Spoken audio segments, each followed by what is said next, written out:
میر کی انگلیاں اس وقت تیزی سے لیپ ٹاپ پر گردش کر رہی تھیں جب اس کی سیکرٹری امارا نے اندر جھانکا۔ میں آئی کم ان سر؟ اس نے بس ایک نظر اسے دیکھ کر ہلکا سا سر اس بات میں ہلایا۔ وہ اکیلی آفس میں داخل نہیں ہوئی تھی، دل فریب خوشبوؤں کا ایک جھونکا اس کے آفس کو اپنی لپیٹ میں لے چکا تھا۔ اس نے بے چینی سے پہلو بدلا، تب تک امارا اس کے بے حد نزدیک آ چکی تھی۔ امارا جاوید، جسے اس نے صرف چند دن پہلے ہی ہائر کیا تھا، ذہین ہونے کے ساتھ ساتھ انتہا کی بورڈ لڑکی تھی۔ اونچی ہیل کی ٹک ٹک اس کے دماغ کو منتشر کر رہی تھی۔ امارا اس کے بے حد قریب آئی اور فائلز کو ٹیبل پر رکھ دیا۔ وہ ضروری نوٹ سمجھاتے ہوئے اس پر ہلکا سا جھکی ہوئی تھی۔ خوشبو اب نزدیک سے آ رہی تھی۔ میر وجدان عجیب سی کیفیت میں مبتلا تھا۔ وہ کوئی دل پھینک قسم کا مرد نہیں تھا، لیکن امارا کا اس طرح بے باکی سے قریب آنا، اس نے سر اٹھا کر امارا کی جانب دیکھا۔ وہ کافی نزدیک تھی۔ اس کا گہرا گلا اس رعنائیوں کو ظاہر کر رہا تھا۔ امارا نے جیسے اس کی محویت کو نوٹ کر لیا، اس نے بس ایک نظر امارا پر ڈالی تھی اور دوسرے ہی لمحے سر جھکا کر فائلز کو دیکھنے لگا۔ لیکن اس کے باوجود وہ اچھی طرح نوٹ کر چکی تھی کہ اس ایک نظر میں بھی کتنی بے چینی ہے۔ شاید وہ اس کی نزدیکی سے متاثر ہو رہا تھا۔ سر، کل کی میٹنگ کے لیے یہ کچھ ضروری پوائنٹس ہیں جو میں آپ سے ڈسکس کر رہی ہوں۔ اس نے بے اختیار ہی اس کی سفید انگلیوں کو چھو لیا۔ میر وجدان کے وجود میں کرنٹ سا دوڑ گیا۔ اس کے چہرے پر ناگواری پھیل گئی تھی۔ اسے امارا کی یہ حرکت کافی عجیب لگی۔ سامنے آ کر بیٹھے اور تفصیل سے ڈسکس کریں۔ اس نے عزت بھرے لہجے میں آہستگی سے اسے احساس دلایا تھا کہ یوں اس پر جھک کر بتانے سے بہتر ہے کہ وہ سامنے بیٹھ کر تفصیل سے ان سارے پوائنٹس کا تذکرہ کرے۔ لیکن وہ جو عجیب و غریب لالچ دل میں لے کر بیٹھی تھی، اتنی آسانی سے اس کی بات کہاں ماننے والی تھی؟ اس نے جان بوجھ کر مزید جھک کر فائلز اٹھانی چاہیں اور یوں ظاہر کیا جیسے وہ جھکنے سے لڑکھڑا گئی ہو۔ بے اختیار ہی جیسے اس کی آغوش میں گرنے لگی اور میر وجدان نے اسے کندھے سے تھام لیا تھا۔ وہ اپنی سیٹ سے اٹھ کھڑا ہوا۔ اب وہ اس کے اتنے قریب کھڑا تھا کہ امارا کی سانسیں اس کے چہرے پر رقص کر رہی تھیں۔ وہ آنکھوں میں عجیب سے خوف کی چمک کو سجائے اس کی آنکھوں میں دیکھ رہی تھی۔ جبکہ میر وجدان جیسا ڈیشنگ مرد اتنے قریب کھڑا تھا تو اپنے حواسوں میں کیسے رہ سکتی تھی؟ اس کے جذبات ابھرتے اسے مزید اس کے قریب آنے پر اکسا رہے تھے۔ اس کے وجود کی تیز اور دل فریب خوشبو اس کا بے حد قریب ہو کر میر کی آنکھوں میں دیکھنا ایک ایسا احساس تھا جو اسے عجیب سی کیفیات کا شکار کر رہا تھا۔ وہ کوئی فرشتہ نہیں تھا، مرد تھا، اور مرد کے جذبات کتنے بے باک ہوتے ہیں امارا کو اس بات کا اندازہ تھا۔ لیکن اگلے ہی پل اس کے سارے وہم جھاگ کی طرح بیٹھ گئے جب میر وجدان نے اسے سختی سے خود سے دور دھکیل دیا۔ وہ اتنی شدت سے دھاڑا تھا کہ اس کی دھار پر وہ خوفزدہ ہو گئی۔ خبردار، اگر آج کے بعد میرے قریب آ کر کوئی ایسی حرکت کرنے کی کوشش کی تو میں بری طرح پیش آؤں گا۔ مس امارا، مجھے آپ جیسی لڑکیاں زہر کی طرح لگتی ہیں جو غیر مردوں کو چپکنے کی ناکام کوششوں میں مبتلا رہتی ہیں۔ اس نے آہستگی سے نہیں کہا تھا بلکہ اتنے ہی تیز دھاڑ کے ساتھ کہا تھا کہ آفس کی دیواروں سے باہر بیٹھے لوگ بھی بے اختیار متوجہ ہو گئے تھے۔ امارا نے خوفزدہ ہو کر سر جھکا لیا۔ اس کے چہرے کی رنگت بے اختیار سرخ ہو گئی۔ کل سے آپ آفس نہیں آئیں گے اگر آپ نے اس طرح کی حرکتیں کرنی ہیں تو۔ اس سے پہلے کہ وہ انگلی اٹھا کر اسے مزید وارننگ دیتا، اس نے جلدی سے میر وجدان کے سامنے ہاتھ جوڑ لیا۔ سر پلیز، میں بہت مجبور ہوں۔ یہ سب کچھ ایک حادثہ تھا۔ میں نے جان بوجھ کر کچھ نہیں کیا۔ میں قسم کھاتی ہوں۔ روتے ہوئے وہ بے حد معصومیت سے کہہ رہی تھی اور میر وجدان نے اپنے لہجے کو نرم کر لیا۔ چاہے جو بھی تھا وہ عورتوں کی بے پناہ عزت کرتا تھا۔ پچھلے کچھ دنوں سے وہ امارا کے اس رویے کو نوٹ کر رہا تھا، اسی لیے اسے لگا کہ شاید وہ جان بوجھ کر اسے لبھانے کی کوشش کر رہی ہے، کیونکہ آج تک اس کا واسطہ نہ جانے کتنی ایسی لڑکیوں سے پڑا تھا اور وہ ہر لڑکی کی نیچر کو بہت اچھی طرح سے جان لیتا۔ امارا کے آنسو اس وقت اس کے رخساروں پر بہہ کر اسے مزید معصوم بنا رہے تھے۔ خدا نے بے حد حسین و جمیل شکل و صورت سے نوازا تھا اور مصنوعی معصومیت کو اپنے چہرے پر طاری کرنا وہ بہت اچھی طرح جانتی تھی۔ اس وقت اس کے دل کی کیا حالت تھی یہ صرف وہ جانتی تھی۔ سامنے کھڑے شخص کے منہ پر ایک زوردار تھپڑ رسید کرنے کے لیے اس کا دل چاہ رہا تھا، جس کی اتنی کوششوں کے باوجود بھی اسے بے عزت کرنے سے باز نہیں آیا۔ نہ جانے کیسا مرد تھا وہ، جب بھی کسی کے قریب آنے کی کوشش کرتی تو وہ بہک جاتا۔ اور یہ شخص تھا جس نے اسے سارے آفس کے سامنے ذلیل کر دیا۔ فائلز اٹھا کر وہ باہر چلی آئی۔ میر وجدان کو بھی عجیب سی شرمندگی نے گھیر لیا۔ اسے بار بار یہ احساس ہو رہا تھا جیسے اس نے کچھ زیادہ ہی کر دیا ہے۔ سب کی نظریں خود پر ٹکی دیکھ کر عجیب سی سرگوشیوں کو نظر انداز کر کے وہ اپنے کیبن تک آئی تھی، لیکن بے تحاشا سرخ رنگت کے ساتھ وہاں آ کر اس نے فائل کو سختی سے ٹیبل پر پٹک دیا۔ دل چاہا کہ وہ ہر ایک چیز کو اٹھا کر زمین پر دے مارے، لیکن اس وقت اپنے غصے کو کنٹرول میں کرنا اس کے لیے سب سے زیادہ ضروری تھا۔ تم سوچ بھی نہیں سکتے کہ میں تمہاری زندگی کس قدر برباد کر دوں گی میر وجدان۔ تم نے میرے حسن کو ٹھکرایا ہے، اب تمہیں اسی حسن کے پیچھے پاگل ہو کر اپنا سب کچھ برباد کرنا پڑے گا۔ تلخی سے سوچتے ہوئے اس نے چہرے پر عجیب سے تاثرات سجائے تھے۔ طنزیہ مسکراہٹ اچھالتے ہوئے جیسے اس نے خود کو داد دی اور پھر چیئر پر ٹک کر ٹیک لگا کر آنکھیں موند لی۔ وہ میر وجدان کی زندگی میں تباہی کا آغاز تھا، اس کی اور ماہی کی زندگی کا وہ موڑ جو ان کی بنیادوں کو ہلا کر رکھ دینے والا تھا۔ یہ اسی ہفتے کی حسین شام تھی۔ حویلی میں بڑی پارٹی ارینج کی گئی۔ یہ اس کی لٹل پرنسس کی سالگرہ تھی، اور ایسا کیسے ہو سکتا تھا کہ وہ اس حسین شام کو سیلیبریٹ نہ کرتا۔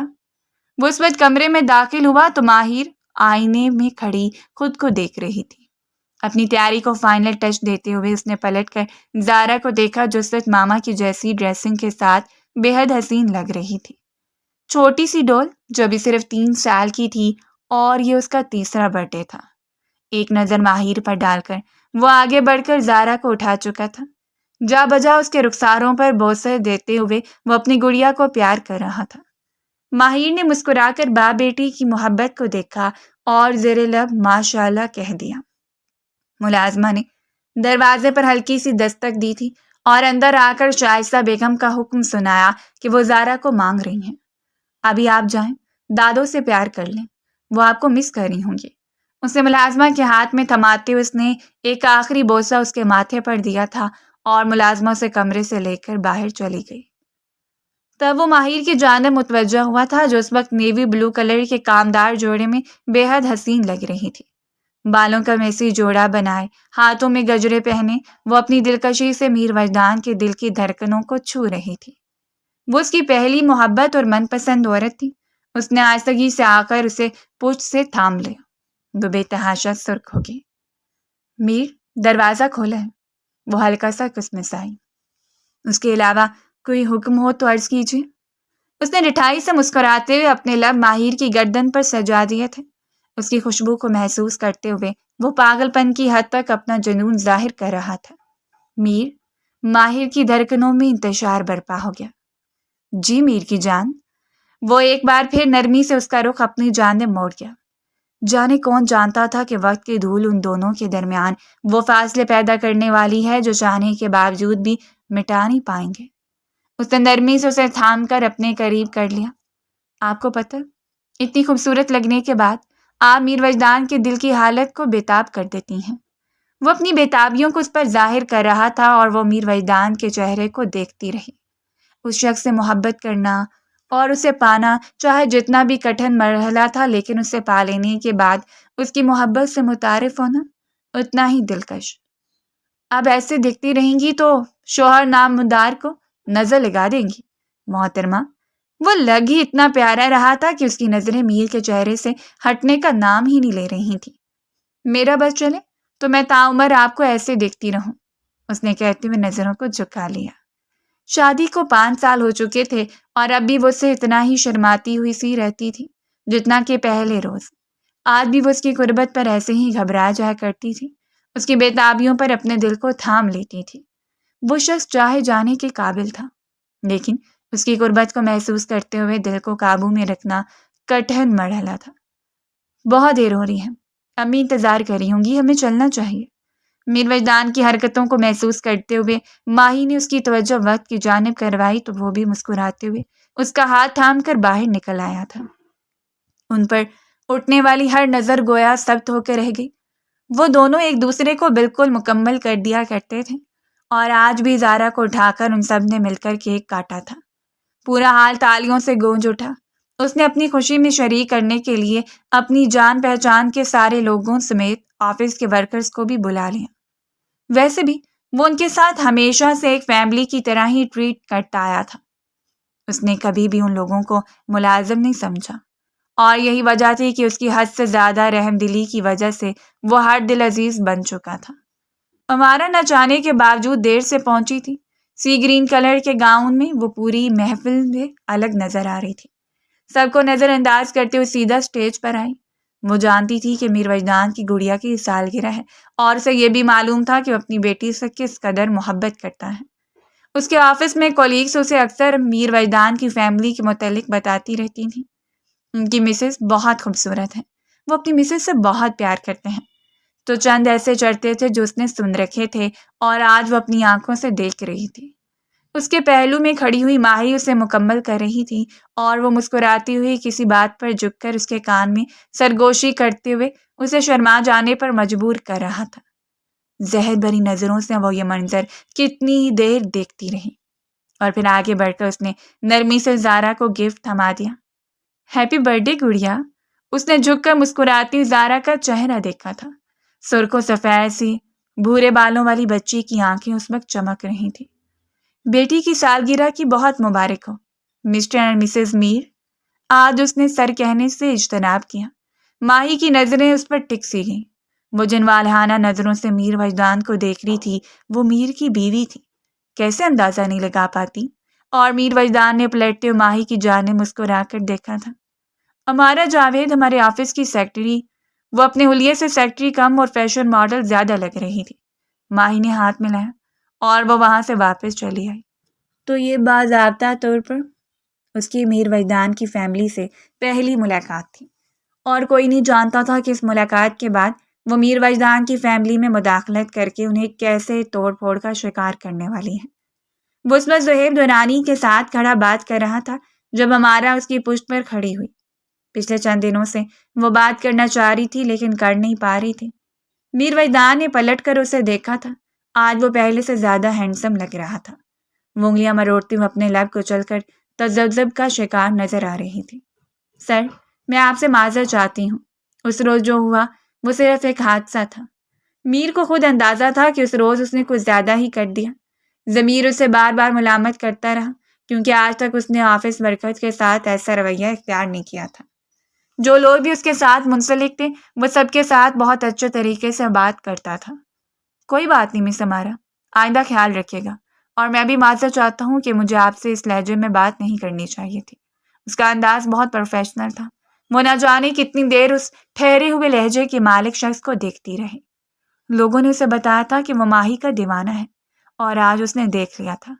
اس روز وہ مایوسی کے ساتھ واپس پلٹ آئی تھی، لیکن اس نے ہمت ہارنا نہیں سیکھا تھا۔ ساری تقریب ختم ہو گئی۔ زارا نینی کے ساتھ کمرے میں سو گئی تھی، اور شاید ماہی اسے سونے سے پہلے ایک بار دیکھنے کے لیے گئی۔ اس وقت وہ عام سی شرٹ ٹراؤزر میں بیڈ پر لیٹا ہوا تھا۔ دماغ نہ جانے کی اس معصومیت میں ڈوبی ہوئی لڑکی پر اٹک سا گیا۔ وہ اسے معذرت چاہ رہی تھی۔ میرے خیال میں مجھے اس روز اس کے ساتھ ایسی بات نہیں کرنی چاہیے تھی۔ وہ لڑکی تھی، کتنی ہرٹ ہوئی ہوگی، اور اس کی عزت نفس۔ اس نے جھنجھلاتے ہوئے سر جھٹکا۔ شاید میں زیادہ سوچ رہا ہوں۔ دروازہ بند کرتے ہوئے ماہی اندر آئی۔ اس نے خود کو جیولری سے آزاد کیا تھا۔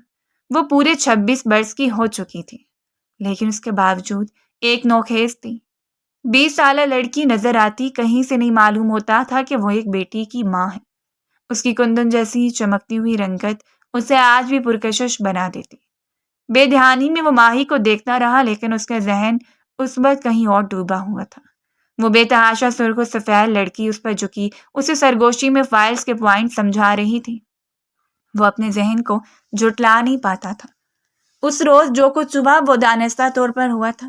وہ مرد تھا، اور کیسے بھلا ایک عورت کے جذبات نہیں سمجھ سکتا۔ ماہی فریش ہونے کے بعد اس کے قریب چلی آئی۔ اس کے سینے میں سر رکھتے ہوئے اس نے سر اٹھا کر میر وجدان کا چہرہ دیکھا تھا، اور میر نے جھک کر اس کے ماتھے کو لبوں سے چھو لیا۔ محبت ان پر مہربان تھی، اور وہ محبت کی مہربانیوں کو نظر انداز نہیں کر سکتی تھی۔ کیا بات ہے؟ کس بات پر الجھے ہوئے ہیں؟ اس نے نرمی سے پوچھا۔ اپنی بیوی کے حسن کو خراج تحسین کیسے پیش کرنا ہے اس کے لیے ترکیب ڈھونڈ رہا ہوں۔ وہ بھی میر وجدان تھا۔ اسے کمر سے تھام کر اپنے اوپر گرا لیا۔ وہ اس کی محبتوں میں کھلکھلاتی ہوئی ہنس پڑی اور وہ اس پر محبتیں نچھاور کرتا چلا گیا۔ قسمت نے نم آنکھوں سے انہیں دیکھتے ہوئے رخ موڑ لیا۔ آج اس کھلکھلاتی ہوئی لڑکی کے ساتھ کل مقدر کیا اس کے وہم و گمان میں بھی نہیں تھا۔ اگر اس نے اس بات کا اندازہ ہوتا تو وہ اپنی ہنسی کے صدقے اتارا کرتی، لیکن افسوس اس بات کا اندازہ بہت دیر ہو جانے پر ہونا تھا۔ ماہی یعنی کہ ماہر علی، وہ یونیورسٹی میں ہی اس پر بری طرح فریفتہ ہو گیا تھا۔ اس کی حسین و شوخ مزاج نے میر وجدان کو اپنی لپیٹ میں لے لیا اور وہ اس کی محبت سے خود کو باز نہیں رکھ پایا۔ اس روز ہر فرق کو مٹا کر وہ سارے جہاں کے سامنے اس کے سامنے گھٹنوں کے بل بیٹھ گیا۔ میں تم سے محبت کرتا ہوں ماہی، اور تمہیں اپنانا چاہتا ہوں۔ ماہر حیرت بھری نظروں سے اسے دیکھتی رہی۔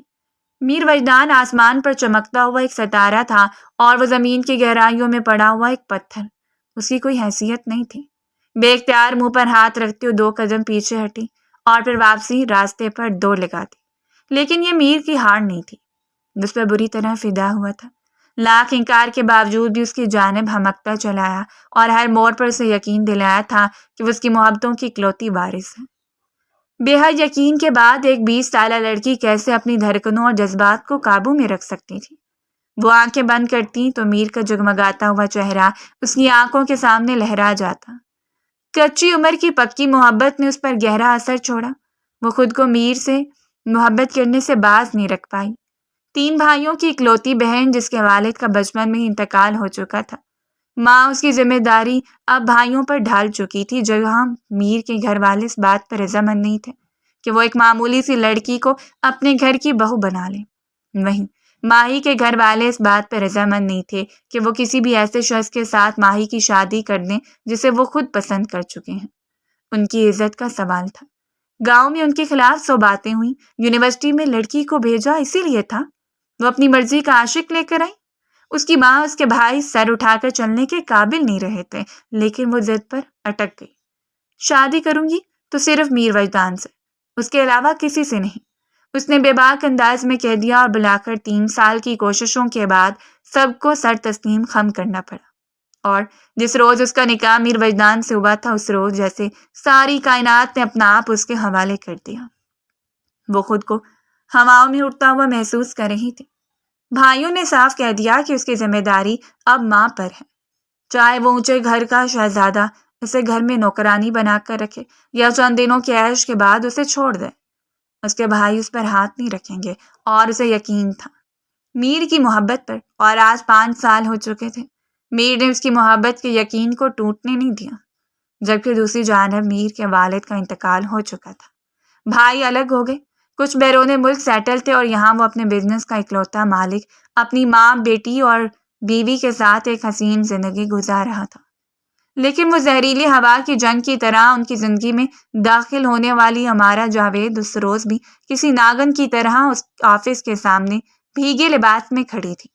حالانکہ آفس سے تمام ورکرز کو چھٹی ہو چکی تھی، موسم حد سے زیادہ خراب تھا، لیکن میر وجدان جب اپنی گاڑی میں بیٹھا تو اس کی نظر بے اختیاری اس شیڈ کے نیچے بھیگے ہوئے حلیے میں کھڑی لڑکی پر ٹک سی گئی۔ آج اس نے کندھوں پر شال پھیلا رکھی۔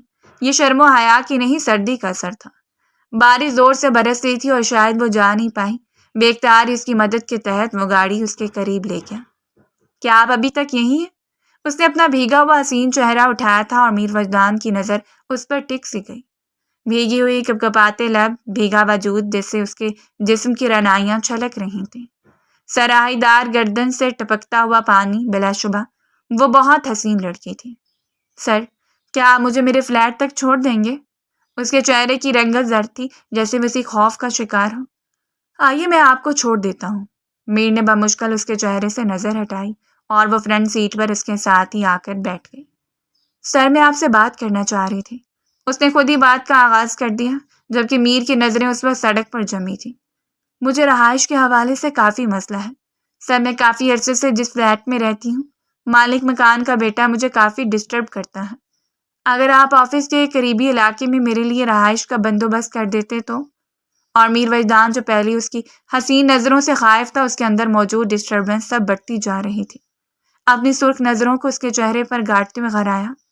یہ آپ کا مسئلہ ہے مس امارہ، میرا مسئلہ نہیں ہے، اور آج کے بعد اپنے ذاتی مسائل اپنی ذات تک محدود رکھے۔ نہ جانے اسے غصہ کس بات پر آ رہا تھا، شاید اس کے حسین و جمیل چہرے پر جو اس کے ذہن میں کھلبلی مچا رہا تھا۔ آج تک اس نے ماہی کے علاوہ کسی کے بارے میں نہیں سوچا تھا، اور اس لڑکی کی شکل و صورت، اس کی باتیں اور اس کی تپش دیتی ہوئی نظریں اس کے وجود میں بے چینی پھیلانے لگی تھیں۔ اس نے فلیٹ کے سامنے اسے اتار دیا اور پھر گاڑی میں موڑ کر حویلی چلا گیا۔ اس روز وہ بھیگا ہوا گھر آیا۔ ماہی بے تابی سے اس کا انتظار کر رہی تھی۔ اتنی دیر لگا دی آپ نے؟ وہ بے تابی سے اس کی جانب بڑھی اور زندگی میں پہلی بار اس نے دھتکارتے ہوئے اسے سائڈ پر کر دیا تھا۔ دیر ہو جاتی ہے، ضروری نہیں کہ تمہیں سب کچھ بتا کر ہی کیا جائے۔ اس کا اکھڑا اکھڑا سا لہجہ۔ ماہی بے تاب ہو کر اس کی پشت کو دیکھتی رہی اور پھر اس کے پیچھے ہی کمرے میں آئی تھی۔ وہ جو خود شرٹ کے بٹن کھولے عجیب سی تلخی کا نشان لگ رہا تھا، اسے دیکھتے ہوئے رخ پھیر گیا۔ ابھی کمرے سے جاؤ، مجھے تم سے کوئی بات نہیں کرنی، فی الحال میں صرف ریسٹ کرنا چاہتا ہوں۔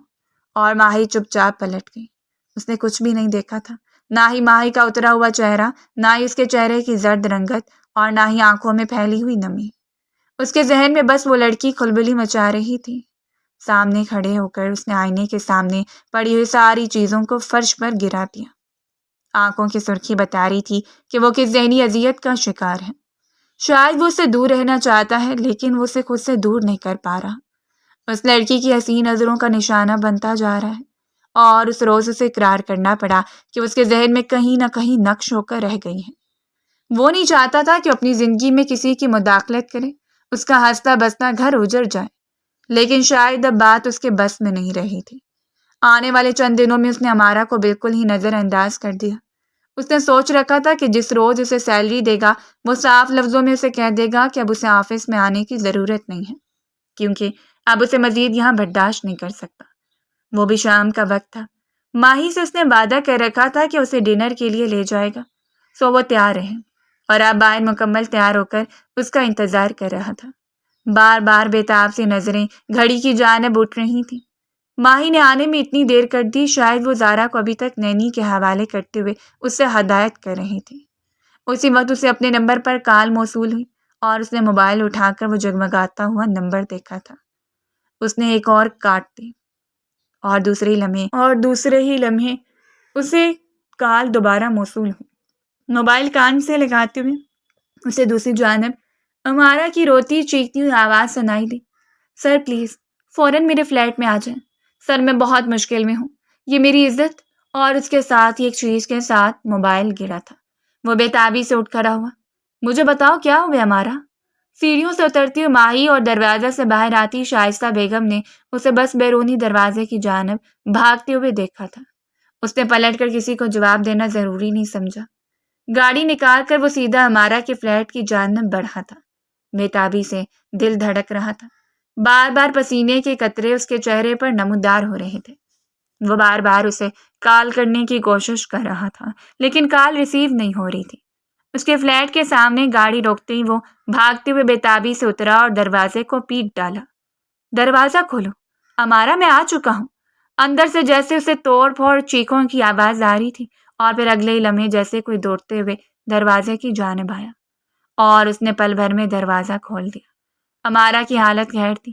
وہ آتی اس کے سینے سے آ لگی اور اس کے پیچھے بھاگ کر آنے والا شخص وہیں دروازے میں کھڑا رہ گیا۔ اسے دیکھ کر وہ پیچھے کی جانب بھاگا تھا اور پھر باہر کی جانب بھاگا۔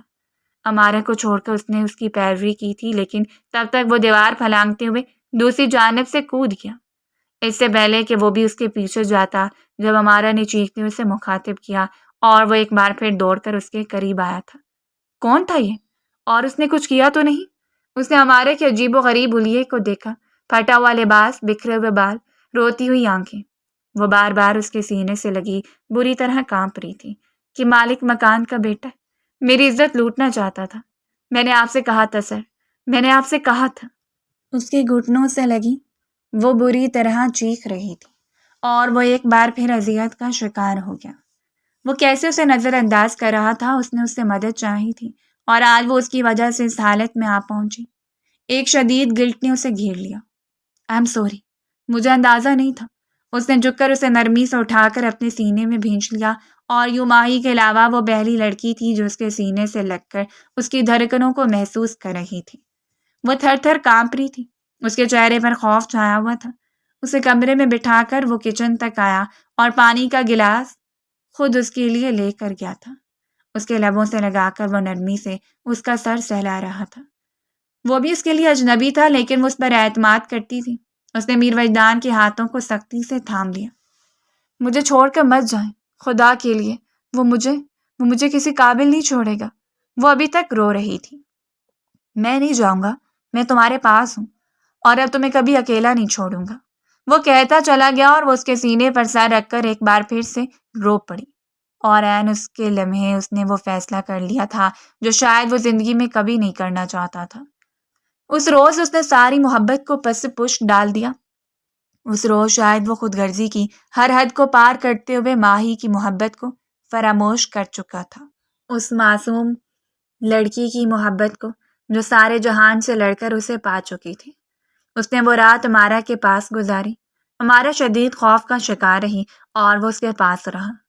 وہ اسے اپنے قریب سے ہلنے بھی نہیں دے رہی تھی، اور اگلی صبح اس نے وہ پیشکش امارا کے سامنے رکھ دی۔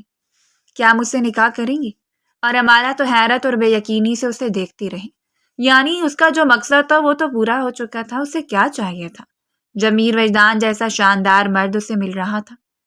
میں آپ کی بیوی کی حق تلفی نہیں کر سکتی، اس نے بس مصنوعی سے گھبراہٹ چہرے پر سجا کر انکار کیا۔ کچھ نہیں ہوگا، میں تم دونوں کو یکساں حق دوں گا، اور ماہی میری کنڈیشن کو سمجھے گی۔ میں تمہاری حالت کا ذمہ دار ہوں، تو میں ہی تمہیں اپنا کر عزت دوں گا۔ اس روز چند گواہوں کے سامنے اس نے اسی فلیٹ میں اس لڑکی سے نکاح کر لیا، اور یوں وہ مس امارا سے مسز امارا میر بن چکی تھی۔ افسوس اس لڑکی کی محبت پر جس نے رات بے-تابی میں ٹہلتے ہوئے گزار دی، جس کا دل اسے بار بار اندیشوں میں مبتلا کر رہا تھا، لیکن محبت پر شک کرنا وہ کفر کے برابر سمجھتی تھی۔ بھلا اس کا کوئی حق بنتا تھا کہ وہ میر جیسے مرد کی محبت پر شک کرتی؟ وہ خود کو ہر بار یہ کہہ کر روک لیتی اور ہر بار ہی اس شخص پر اندھا یقین کر لیتی، لیکن کوئی نہیں جانتا تھا کہ اسے محبت منہ کے بل گرانے والی ہے، اتنی شدت کے ساتھ کہ وہ سنبھلتے سنبھلتے ہی جان کی بازی ہارتے۔ پلیز مجھے ہاں اکیلا چھوڑ کر مت جائے، وہ سفیان، وہ میری جان لے لے گا۔ اس وقت وہ اس کی منقوہ کی حیثیت سے اس کے سامنے بیٹھی تھی۔ دور کہیں اس کے ذہن کی سکرین پر ماہی نے سر اٹھا کر اسے دیکھا۔ عروسی جوڑے میں لپٹی ہوئی دلہن جب پہلی مرتبہ اس کے سامنے آ کر بیٹھی تھی تو وہ دل و جان فدا کرتے ہوئے نہ جانے کتنی دیر اسے دیکھتا رہا، لیکن نظریں اس کے وجود سے سیر نہیں ہو پا رہی تھی۔ تم مجھے مل چکی ہو ماہی، مجھے کسی اور چیز کی تمنا نہیں۔ مجھے یقین کیوں نہیں آ رہا کہ تم میرے سامنے ہو۔ اس نے ماہی کے مسکراتے ہوئے لبوں کو چھو لیا اور وہ خود میں سمٹتی اسے دیکھتی رہ گئی۔ اب اسے کیا بتاتی کہ وہ تو خود اسے کسی معجزے کی طرح دیکھتی جا رہی ہے۔ اس نے اپنا نازک سا مخملی ہاتھ اس کے سامنے بڑھا دیا۔ تو پھر وعدہ کریں کہ میرے بعد دوبارہ کسی عورت کی تمنا نہیں کریں گے؟ اور وہ نہ جانے کتنی دیر اسے دیکھتا رہا۔ سامنے بیٹھی امارا نے سر اٹھا کر اس کی آنکھوں میں دیکھا تھا۔ میں آپ سے کچھ کہہ رہی ہوں میر۔ وہ ڈائریکٹ میر پر آئی تھی اور اس نے اٹھتے ہوئے پشت پھیر لی تھی۔ مجھے آج کے بعد تم میر نہیں کہو گی، یہ کہنے کا حق صرف میری پہلی بیوی کو ہے۔ امارا کے چہرے کی رنگت بدل گئی۔ میں آپ کے ساتھ حویلی جاؤں گی، چاہے ایک ملازمہ کی حیثیت سے رہوں یا آپ کی پہلی بیوی کے پیر پڑ کر وہاں رہنا پڑے، لیکن میں یہاں نہیں رہ سکتی، میں برباد ہو جاؤں گی۔ اس پر میر کی بات کو نظر انداز کرنا ہی اس کے لیے سب سے زیادہ ضروری تھا، اور شاید اب یہ حقیقت ایک ایسی حقیقت تھی جس سے وہ آنکھیں نہیں پھیر سکتا تھا۔ تیار ہو جاؤ، اپنا سامان پیک کرو۔ اس نے موبائل نکال کر ماہی کا نمبر ڈائل کر لیا جو بےتابی سے پوچھ رہی تھی کہ رات بھر کہاں تھے؟ کیا آپ کی طبیعت ٹھیک ہے؟ بے اختیار اس کی آنکھوں کے گوشے بھیگ گئے۔ میں ٹھیک ہوں، واپس آ رہا ہوں، پریشان ہونے کی ضرورت نہیں ہے۔ اور ماہی نے بے اختیار الحمدللہ کہہ دیا۔ بھلا مخلص ہم سفر سے زیادہ بھی کچھ قیمتی ہوتا ہے؟ وہ اس کے لیے مخلص ہم سفر تھی، لیکن شاید وہ بیچاری یہ نہیں جانتی تھی کہ وہ اسے کس اذیت میں مبتلا کرنے کے لیے آ رہا ہے۔ گاڑی باہر رکی اور وہ سیڑھیاں اترتے ہوئے نیچے آ گئی۔ میر آ چکے تھے اور آج تک ایسا نہیں ہوا تھا کہ وہ میر کا انتظار کرتی نہ پائی۔ داخلی دروازے سے اس نے میر کو اندر آتے دیکھا اور پھر اس کے پیچھے ہمارا کو بھی اس کا دل دھک سے رہ گیا۔ جانے کہ ان اندیشوں نے سر اٹھا کر اسے دیکھا تھا۔ اس نے نظر پھیر لی۔ وہ قدم بڑھا کر میر کے سامنے چلی گئی تھی۔ اس میں اتنی ہمت نہیں تھی کہ پوچھ پاتی کہ ساتھ کھڑی لڑکی کون ہے، اور تبھی ہمارا آگے بڑھ کر اس کے پیروں سے لپٹ گئی۔ آپ میرے لیے بڑی بہن کے برابر ہیں، مجھے یہاں رہنے دیجیے۔ میر کی زندگی میں کسی بھی کونے میں پڑی رہوں گی۔ شائستہ بیگم بھی حیران تھی۔ یہ کون ہے میر؟ اس نے جھک کر ہمارا کو سہارا نہیں دیا تھا، وہ بس میر کی آنکھوں میں دیکھ رہی تھی، جیسے ابھی بھی تسلی کرنا چاہتی ہو کہ اس کے دل میں موجود اندیشے سچ نہیں ہیں۔ ہمارا، میر وجدان نے سر جھکا لیا۔ میں اس کا نام نہیں، رشتہ پوچھ رہی ہوں۔ میں نے ہمارا سے نکاح کر لیا ہے کل رات، اور میر ولا کی چھت اس کے سر پر دھڑام سے گری۔ اس نے بے اختیار دہلتے ہوئے دل پر ہاتھ رکھا تھا۔ شراکت ایک ناقابل معافی جرم ہے۔ خدا اس بات کی اجازت دیتا ہے کہ مرد ایک نہیں 4 نکاح کرے، لیکن بھلا عورت کے دل سے کوئی پوچھتا ہے کہ اس نکاح کا ازالہ اسے کیسے بھگتنا پڑتا ہے؟ میر وجدان نے اس کے سامنے ہمارا کو سہارا دے کر کھڑا کیا تھا، جو شدت سے رو رہی تھی، جو بار بار ماہی سے کہہ رہی تھی کہ وہ کسی کونے خدرے میں کسی نامعلوم چیز کی طرح پڑی رہے گی، لیکن میر کی زندگی سے نہیں جائے گی، اور وہ بس نم آنکھوں سے میر کو دیکھ رہی تھی۔ اس نے ملازمہ کو آواز دی، ہمارا کو کمرے میں لے کر جاؤ۔ وہ چپ چاپ وہاں سے پلٹ کر خود بھی کمرے میں چلی گئی تھی۔ کہنے سننے کو کچھ باقی نہیں رہا تھا۔ میر وجدان کی محبت میں کھوٹ نکلا۔ اس کے سامنے کہہ دیتا کہ وہ چاہتا ہے کہ اس کی زندگی میں کوئی اور وجود لایا جائے، تو شاید وہ ہنسی خوشی اپنی محبت قربان کر دیتی، لیکن میر نے اس کی پیٹھ پیچھے اس پر وار کیا تھا، جو اتنا شدید تھا کہ وہ بکھلا کر رہ گئی۔ وہ بیڈ پر گمسم سی بیٹھی تھی۔ دھچکا اتنا شدید تھا کہ شاید وہ آنسو بھی نہیں بہا پائی۔ جب وہ کمرے میں داخل ہوا اور آتے اس کے قدموں میں بیٹھا تھا، ماہی بے اختیار اٹھ کھڑی ہوئی۔ محبت قدموں میں بیٹھ جائے، بھلا وہ ایسی گستاخی کیسے کر سکتی تھی؟ میر، آپ میرے سر کے تاج ہیں۔ وہ بے اختیار ہو پڑی۔ یہ سب کچھ مجبوری میں ہوا، پلیز مجھے معاف کر دو۔ معافی بہت چھوٹا لفظ تھا۔ اس نے پلٹ کر دیکھا۔ معافی مانگنے والا میر وجدان تھا۔ اس نے پھٹے ہوئے دل اور سرخ آنکھوں سے کہہ دیا، میں نے معاف کیا میر۔ اور میر وجدان نے اس کے ہاتھوں کو تھام لیا۔ میں قسم کھاتا ہوں کبھی کسی کی محبت کو تمہاری محبت پر غالب نہیں آنے دوں گا۔ میں ہمیشہ تمہارا اعتبار کروں گا۔ اور اس بھولی سی لڑکی نے ایک بار پھر ان وعدوں پر اعتبار کر لیا تھا۔ اس نے خاموشی اختیار کر لی۔ محبوب کی محبت کے صدقے ہر جرم معاف کر لیا۔ وہ کر بھی کہہ سکتی تھی۔ میر کی محبت اتنی غالب تھی، اور تب اس حویلی میں اصل کھیل شروع ہوا تھا۔ ہمارا نے اسے اچھی طرح باور کروا دیا کہ وہ میر وجدان کی زندگی میں جان بوجھ کر آئی ہے۔ وہ حیران سی ہمارا کا خبیث چہرہ دیکھتی رہی۔ اب اسے یقین ہوا تھا کہ میر وجدان اسے چھینا جا چکا ہے۔ خبردار اگر میرے اور میر کے درمیان مداخلت کرنے کی کوشش کی تو۔ ماہی نے انگلی اٹھائی تھی اور ہمارا نے سختی سے اس کی انگلی پکڑ لی۔ میر کے سامنے میں نے آپ سے کہا تھا نا کہ آپ ایسا کچھ نہیں کریں گی۔ ماہی نے پشت پر آتے ہوئے میر کو نہیں دیکھا تھا۔ ہمارا نے روتے ہوئے ہاتھ جوڑ گئے، میں ان کی بیوی ہوں، آپ ایسا کیسے کہہ سکتے ہیں کہ مجھے ان کی زندگی سے بے دخل کر دیں گی؟ مجھے صرف اس گھر کی معمولی ملازمہ اور اپنی بچی کی آیا سمجھ لیں، لیکن مجھے یہاں رہنے دیجیے خدا کے لیے۔ مائی حیران و پریشان سے اس کا بدلتا ہوا روپ دیکھتی رہی۔ جب اس کی پشت پر اسے میر کے آنے کا احساس ہوا تھا، اس نے ابھی تک امارا کو کوئی حق نہیں دیا تھا۔ امارا، تم کمرے میں جاؤ۔ اس نے امارا کو کمرے میں جانے کے لیے کہہ دیا، لیکن اس سے پہلے وہ آگے بڑھ کر میر کے سینے سے لگی تھی۔ پلیز ماہی کو سمجھائیں، یہ میرے لیے قابل عزت ہے، میں ان کے خلاف جانے کا تصور بھی نہیں کر سکتی۔ وہ بار بار ایک ہی بات دہرا رہی تھی۔ میر نے اسے سینے سے الگ کرتے اس کے آنسو صاف کیے۔ تم کمرے میں جاؤ، میں ماہی سے خود بات کر لوں گا۔ وہ دیکھتی رہی تھی جس سینے میں اس کی ملکیت، اس کا دل دھڑکتا تھا، جس سینے پر کل تک وہ راج کرتی تھی، آج اس سینے سے لگا ہوا وجود کوئی اور تھا۔ کیا یہ اذیت کم تھی؟ جب ہمارے درمیان طے ہو چکا تھا تو پھر ہمارا کے ساتھ یہ رویہ کیوں اختیار کیا تم نے؟ ماہی، اس کا لہجہ سخت نہیں تھا لیکن تفشیش کرتا تھا۔ اس نے آپ کو مجھ سے چھین لیا ہے۔ وہ لڑکی ایسی نہیں ہے جیسے آپ کو نظر آتی ہے۔ او کم آن ماہی، تم کب سے روایتی سوتن کی طرح ہمارا کو بلیم کرنے لگی ہو؟ تمہارا مقابلہ مجھ سے ہے۔ تم ہر طرح کی بات پلیز مجھ سے کیا کرو، ہمارا کو کچھ مت کہا کرو۔ وہ پہلے ہی جس اذیت سے گزری ہے تم اس کے متعلق کچھ نہیں جانتی۔ اس نے میر کے سینے پر ہاتھ رکھا تھا اور میں جس اذیت سے گزر رہی، اس کا جواب وہ اس کی آنکھوں میں دیکھتی رہی۔ خدا مجھے اجازت دیتا ہے ماہی، میں نے نکاح کیا ہے، کوئی غلط قدم نہیں اٹھایا۔ میر، خدا دل توڑنے کی اجازت نہیں دیتا، تو پلیز اجتناب کیجیے گا میرے دل توڑنے سے۔ اس نے میر کے سینے پر سر رکھا تھا، لیکن نہ جانے کیوں اسے محسوس ہوا جیسے وہاں گرم جوشی نہیں تھی۔ وہ رات تک ہمارا کے لیے بےتاب رہا اور ماہی اس کے سینے پر سر رکھے سوئی رہی، جیسے کسی چیز کے چھن جانے کا اندیشہ بری طرح جھنجھوڑ رہا ہو، جیسے اذیت میں مبتلا شخص زندگی کی آخری ڈور کو مضبوط ہاتھوں سے تھامنے کی کوشش کر رہا ہو۔ میر نے جھک کر اس کا چہرہ دیکھا تھا، اس کے ماتھے پر اپنے لب رکھ کر اسے سائڈ پر کر دیا۔ اس روز وہ پہلی مرتبہ اٹھا تھا، دل کے ہاتھوں مجبور ہو کر۔ بھلا ایسے کیسے ہو سکتا تھا کہ کوئی حسین عورت کسی مرد کی زندگی میں آ کر اس کے دل پر بار بار دستک دے اور وہ دروازہ نہ کھول پائے؟ دبے قدموں وہاں سے نکلا، دروازہ کھول کر اس نے بند کر دیا آہستگی کے ساتھ، لیکن دروازے کے بند ہوتے ماہی نے اپنی بھیگی ہوئی آنکھیں کھول کر اس بند دروازے کو دیکھا تھا۔ وہ روتے ہوئے دروازے تک آئی تھی اور پھر وہیں بیٹھتی چلی گئی۔ میں تم سے اتنی محبت کرتا ہوں کہ کبھی تمہاری محبت میں شراکت نہیں کر سکتا۔ ایسا کوئی پیدا نہیں ہوا جو ہماری زندگی میں مداخلت کرے۔ تو میرے لیے وہ حسین سرمایہ ہو جس کے بعد مجھے کسی چیز کی طلب نہیں رہی۔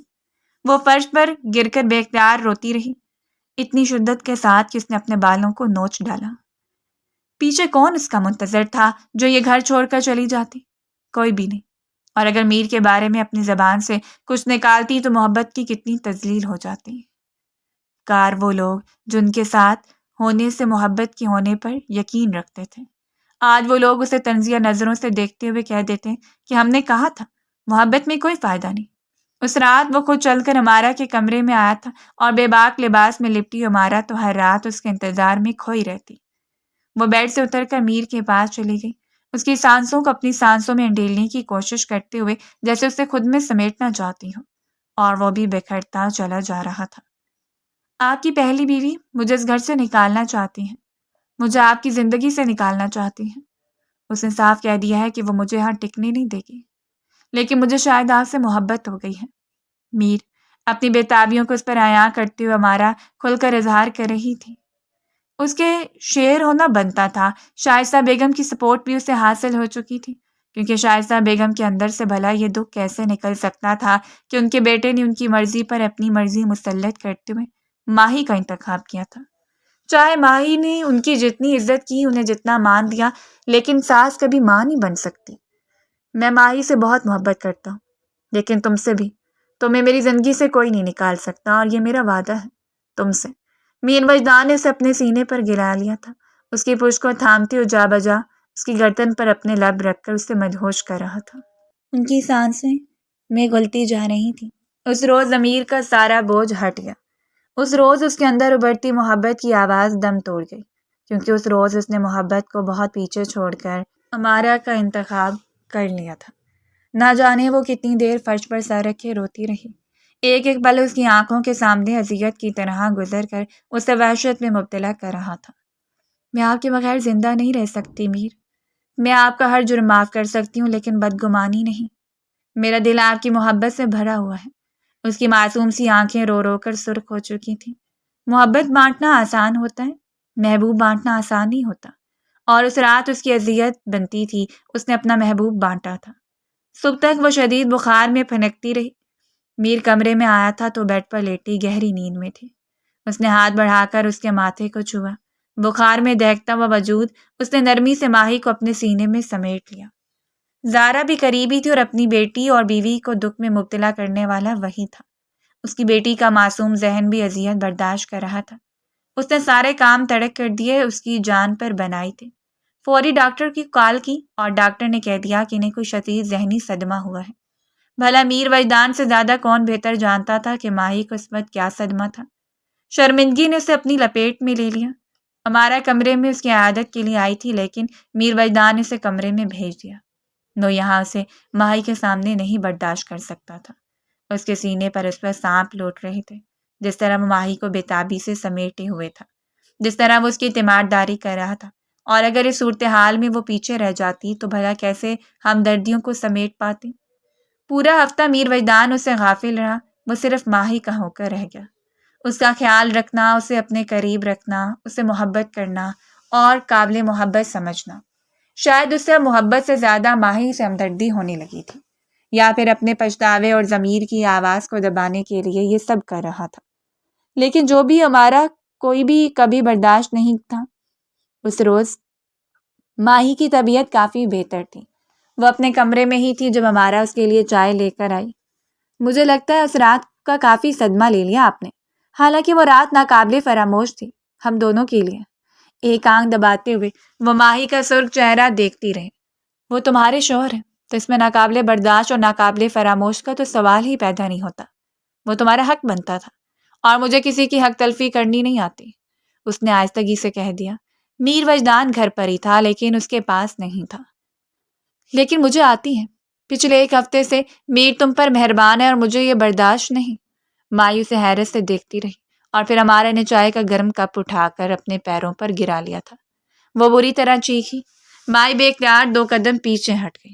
کپ پھینکتے ہوئے وہ خود بھی فرش پر گر گئی تھی۔ مائی تو بے یقینی سے اس لڑکی کی ڈرامے بازیاں دیکھ رہی تھی۔ اس نے میر وجدان کو کمرے میں بھاگ کر آتے ہوئے دیکھا۔ شائستہ بیگم، ملازمین، سب لوگ متوجہ ہوئے تھے۔ وہ حیران و پریشان سی وہیں کھڑی رہی۔ نینی زارا کو اٹھائے وہاں تک آئی اور زارا کی سہمی ہوئی آنکھیں امارا پر جمی تھی۔ امارا نے اٹھتے ہوئے میر کے سینے میں منہ چھپا لیا۔ وہ کپ کپاتے ہوئے رو رہی تھی۔ میر، میں صرف چائے دینے آئی تھی ماہی کو، انہوں نے میرے پیر جلا دیا۔ اس کے سفید پیر اب سرخ نظر آ رہے تھے۔ ماہی نفی میں سر ہلا دیا۔ میر کی آنکھیں سرخ ہونے لگی تھیں۔ یہ جھوٹ بول رہی ہے، میں نے ایسا کچھ نہیں کیا، اس نے بتانا چاہا۔ میر کی چنگاڑتی ہوئی آواز نے اسے خاموش کر دیا۔ غصہ ملازمین گھر کے سب افراد کے سامنے اس پر چیخ رہا تھا۔ میں سوچ بھی نہیں سکتا تھا کہ تم اتنی خود غرض عورت ہوگی۔ میں پچھلے ایک ہفتے سے تمہارے پاس ہوں۔ عمارت تمہاری ہر طرح سے تیمارداری کر رہی ہے اور تم اپنے اندر موجود حسد کو دکھانے سے باز نہیں آ رہی۔ مت بھولو کہ ہمارا میرے لیے ویسے ہی اہم ہے جیسے کہ تم، یا شاید تم سے بھی زیادہ۔ وہ چیخ پڑا اور مائی نے دہلتے ہوئے دل پر ہاتھ رکھ لیا۔ اس نے ملازمین کی آنکھوں میں اپنے لیے عجیب سا طنز اور ہمدردی دیکھی تھی۔ اس نے شائستہ بیگم کی آنکھوں میں نفرت دیکھی اور امارا کی آنکھوں میں چیلنج، لیکن ان سب سے زیادہ تکلیف دہ تھا اپنی بیٹی کی سہمی ہوئی آنکھیں دیکھنا اور میر وجدان کی آنکھوں میں پھیلی ہوئی بدگمانی دیکھنا۔ اگر یہاں رہنا ہے تو سکون سے رہو، مجھ سے منسلک لوگوں کو بھی سکون سے رہنے دو ماہی، ورنہ میں تمہارے ساتھ بہت برا پیش آؤں گا۔ وہ وہاں سے امارا کو لے کر چلا گیا۔ ملازمین بکھرتے چلے گئے۔ شائستہ بیگم اس کے پاس آ کر ایک طنز بھری نظر اس پر ڈال کر باہر چلی گئی۔ وہ ہار گئی تھی۔ اس روز اس نے محبت کو ہار دیا۔ وہ تاب نہیں ہاری تھی۔ جمیل نے نکاح کیا تھا، شاید یہ اس کا حق تھا، لیکن آج وہ سب کچھ ہار چکی تھی۔ میر امارا کو لے کر ہسپتال چلا گیا۔ شائستہ بیگم اپنے کمرے میں، اس نے ٹوٹی ہوئی نظر اس کمرے پر ڈالی تھی اور پھر چپ چاپ اپنا سامان پیک کرنے لگی۔ یقین کریں، ان دلوں سے ہجرت کر لینی چاہیے جو دل خود غرضی پر مائل ہو جائے، اور اس روز اس نے بھی ہجرت کا ارادہ کر لیا تھا۔ اس نے اپنا معمولی سا سامان پیک کیا، زارا کو اٹھایا اور چپ چاپ اس گھر سے ہمیشہ کے لیے نکل گئی، میر کے آنے سے پہلے ہزاروں سوالات چھوڑ کر۔ شاید مقدر نے اسے یہ دن دکھانا تھا، سو اس نے دیکھ لیا۔ وہ امارا کو واپس لے کر آیا۔ شام تک وہ اس کے پاس رہا۔ وہ چاہتا تھا کہ ماہی کو اس کی غلطی کا احساس ہو۔ اسے بیٹی کا بھی خیال نہیں آیا۔ ڈنر کے بعد وہ رات گزر گئی جب اگلی صبح وہ اسے ناشتے کی میز پر نظر نہیں آئی تو اس نے سر اٹھا کر نینی سے زارا کے متعلق پوچھا تھا، اور نینی کی آواز پر اسے حیرت کا شدید جھٹکا لگا۔ بی بی جی تو کل سے ہی چلی گئی ہیں، زارا بی بی کو لے کر، ہمیشہ کے لیے۔ امارا کے اندر سکون کی لہر سرایت کر گئی اور شائستہ بیگم نے جیت بھری نظریں امارا کے چہرے پر ڈالی تھی۔ میر حیرت سے اٹھ کھڑا ہوا۔ شائستہ بیگم نے اس کا ہاتھ تھام لیا تھا۔ اپنی غلطی تسلیم کرنے کی بجائے خود ہی گئی ہے، خود ہی واپس آ جائے گی، اور ویسے بھی اس کے مائکے والے سے کون سا تسلیم کریں گے، اور چپ چاپ بیٹھ گیا۔ اگلے چند دنوں تک خاموشی رہی۔ نہ اس نے ڈھونڈنے کی کوشش کی اور نہ ہی وہ واپس آئی، لیکن دل میں ایک بےتابی سی تھی۔ اس کے بھائیوں کے دروازے پر گیا اور اس کے بھائیوں نے میر کو دھتکار دیا۔ وہ یہاں کیسے آ سکتی ہے؟ ہم نے اس کے لیے ہر دروازہ بند کر دیا۔ اس نے اپنی جانب سے اسے ڈھونڈنے کی ایک ناکام سی کوشش کی۔ اس کا دل اپنی بیٹی کے لیے بھی بےتاب تھا، لیکن امارا کی توجہ محبت، اس کا بار بار قریب آنا، اس کا باتوں سے اسے قائل کرنا اس کے دکھ اور پچھتاوے کو آہستہ آہستہ زائل کرتا گیا، اور بالآخر وہ دن بھی آ گیا جب وہ ماہی کی جانب سے مکمل طور پر غافل ہو گیا۔ اس کی زندگی امارہ سے شروع ہو کر امارہ پر ختم ہو گئی۔ اب اس گھر میں امارہ کی حکومت تھی۔ شائستہ بیگم کو بھی اچھی طرح اندازہ ہو گیا کہ ماہی اور امارہ میں کیا فرق ہے۔ امارہ نے انہیں کمرے تک محدود کر دیا تھا۔ گزرنے والے ایک سال نے جب اس گھر سے ماہی کی یادوں کو مٹا دیا، وہیں امارہ نے اس گھر کی ایک ایک ذرے پر اپنی حکومت قائم کرتے ہوئے سب کچھ اپنے نام کر لیا۔ میر کا اعتماد، میر کی بے تحاشا محبت، اس کی ہمدردیاں، سب کچھ سمیٹنے میں وہ کامیاب ہو چکی تھی، اور اب تو حالت یہ تھی کہ وہ شائستہ بیگم سے بھی غافل ہو گیا۔ شائستہ بیگم بھی اس کے لیے محض ایک بوجھ کے علاوہ کچھ نہیں تھی۔ اسے 1 سال کے بعد ہی اس نے ایک روز شائستہ بیگم کو شدید ہارٹ اٹیک کی وجہ سے کھو دیا۔ آخر وقت میں انہوں نے بے تابی سے ماہی کو پکارا تھا، لیکن اب ماہی ان کے درمیان کہیں نہیں تھی۔ وہ پریشان اور غمگین رہا، لیکن امارہ اس کی دکھتی رگ کو جانتی تھی، تو پھر اسے اذیت سے باہر نکالنا بھی جانتی تھی۔ اپنے حسن کے شکار سے اسے غائل کر چکی تھی، اور نہ جانے یہ پٹی کب تک اس کی آنکھوں پر بندھی رہتی۔ اس روز اسے سرپرائز دینے کا ارادہ رکھتا تھا۔ وہ اسے بنایا گھر واپس آیا، ملازمہ لاؤنج میں ہی اسے ملی۔ امارہ بی بی کہاں ہے؟ ملازمہ کچھ بکھلا سی گئی تھی۔ وہ سیڑھیوں کی جانب بڑھی، لیکن اس نے پہلے ہی اسے روک دیا۔ میں خود جا کر دیکھ لیتا ہوں۔ اسے اندازہ تھا کہ محترمہ ابھی تک اپنے کمرے میں آرام کر رہی ہوں گی۔ دروازے تک گیا، دروازہ لاک تھا۔ ڈپلیکیٹ لکی لگا کر اس نے مسکراتے ہوئے دروازہ کھولا، اور اس کے قدم وہیں جم گئے۔ دھڑکن رکنا کسے کہتے ہیں اسے اس وقت اندازہ ہوا تھا۔ اس کی سانس حلق میں ہی اٹک گئی، اور چہرہ بے پناہ زرد ہوا تھا۔ وہ سامنے ہی بیڈ پر کسی اور پر اپنی محبت نچھاور کر رہی تھی، اس کے حق میں ہوتے ہوئے، اس کی بیوی ہوتے ہوئے، اس کے ساتھ اعتماد کا اتنا غنونا کھیل کھیل رہی تھی، اور وہ لڑکا اسے اچھی طرح جانتا تھا۔ اس نے اسے دیکھا تھا۔ اچانک اتنے لمحے وہ وہیں کھڑا رہا۔ ان دونوں نے اپنی کارروائی روک دی تھی۔ وہ اسے حیرت بھری نظروں سے دیکھ رہے تھے۔ جب وہ لڑکا بیڈ سے اترا اور میر وجدان ہوش کی دنیا میں واپس آیا، اس نے گریبان سے پکڑ کر اسے دیوار پر دے مارا تھا۔ اس نے کچھ نہیں دیکھا۔ اعتماد کرچی کرچی ہو کر اس کے قدموں میں بکھر گیا۔ آج اسے پتا چلا وہ لڑکا بھی اسے گتھم گتھا ہو گیا۔ امارہ وہیں بیڈ شیٹ پر اپنے جسم میں لپیٹ کر تھر تھر کانپتی رہی، یعنی آج اس کے مکافات کا دن تھا۔ اس نے سفیان کو مار مار کر بے بس کر دیا۔ گارڈز بھی دوڑتے ہوئے اندر آئے تو اسلحہ دیکھ کر تو اس کی بولتی بند ہو گئی۔ وہ فوراً خود کو سرنڈر کر چکا تھا۔ یہ میرا آئیڈیا نہیں، بلکہ یہ کھیل امارہ کا تھا۔ میں تو اس کے ساتھ بندھا ہوا تھا، کیونکہ امارہ میری منگیتر ہے۔ یہ ایک اور انکشاف تھا، یعنی وہ مالک مکان، وہ عزت کا لوٹ لینا، وہ سب کچھ کھیل تھا، اور وہ اس کھیل کا نشانہ بن گیا۔ سفیان نے اقرار جرم کر لیا۔ اس نے بتایا تھا کہ ان دونوں نے مل کر اسے ٹریپ کیا ہے۔ اس نے امارہ کا ساتھ دیا، اور امارہ نے اپنی حسن اور اپنی معصومیت کا جادو جگا کر اس سے نہ صرف نکاح کیا، بلکہ اس کے بعد اس کی بیوی کو بھی ہمیشہ کے لیے اس گھر سے نکال کر اس کی نظروں سے گرا دیا۔ میر وجدان کی پشت دیوار سے جا لگی۔ اس روز اسے یقین ہوا تھا کہ مان ٹوٹنا کسے کہتے ہیں۔ اس نے امارہ کے منہ پر پے در پہ تھپڑ مارے۔ دل میں کون کون سا دکھ نہیں جاگا تھا۔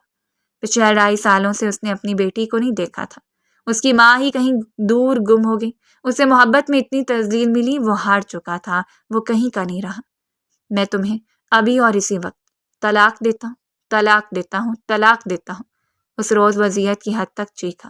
اس کا بس نہیں چل رہا تھا کہ سامنے کھڑی لڑکی کو ہمیشہ کے لیے زیر زمین دفن کر دے۔